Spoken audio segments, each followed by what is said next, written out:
Today we are going to focus on organizing your note cards. Your next step after this is going to be to outline. And you can't just take all your note cards in a giant pile and start outlining. You've got to group your note cards into logical chunks so that you can put them in an outline together, so that everything about a topic goes in together. So I have in front of me a student's note cards from their third main point. You can see they all say C on them.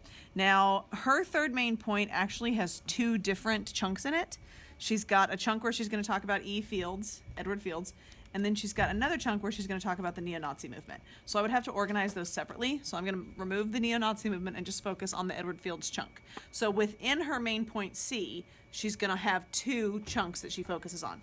So I've got her Edward Fields notes cards right here, and this is all of this information goes together. I just have to decide what order I want to use it in.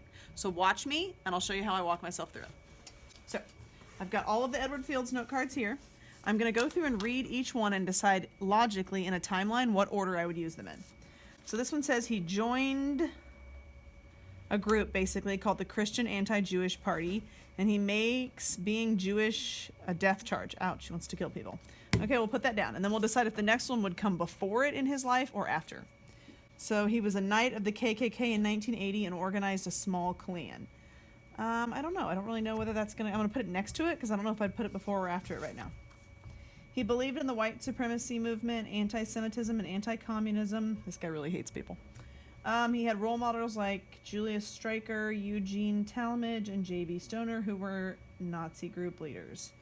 I'm willing to bet that would go after it, because this is probably when he started to really get into hating Jewish people, and this is when what his actual beliefs were, so I'm going to put that one after. Fields created the Thunderbolt, a neo-Nazi white supremacy newspaper. So this one talked about him also organizing a small Klan, so why don't I put those together? So what I have at this point is kind of he joined a group and doesn't really like being Jewish. This talks about what his beliefs are, and now we're forming some groups. So those things make sense. This is when he joined a neo-Nazi group while he was a teenager. His group planned to take over Georgia, so now we're at teenager. These sounded more like adulthood to me, so I'm going to put teenager before that in his life. Born in 1932 to a Catholic family, lived in Atlanta until adulthood. Okay, so if we've got teenager here and adult stuff here, I'm going to put that first. So there we go. I've got all my Edward Fields note cards in the order that I want to use them in my paper. This is not set in stone. It's not permanent. I can certainly move them later if I wanted to, but this is a logical flow for how that paragraph would go. So I'm going to pick them up, making sure I keep them in order,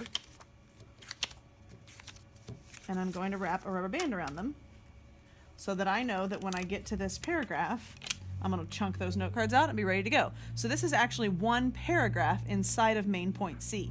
Now I need to do the same thing with the other chunk of main point C and get that paragraph, or two, depending on how much information's here, ready to go. So just like that, I organized one paragraph of main point C. You just got to read each note card and put them in a logical flow that would make sense to a reader.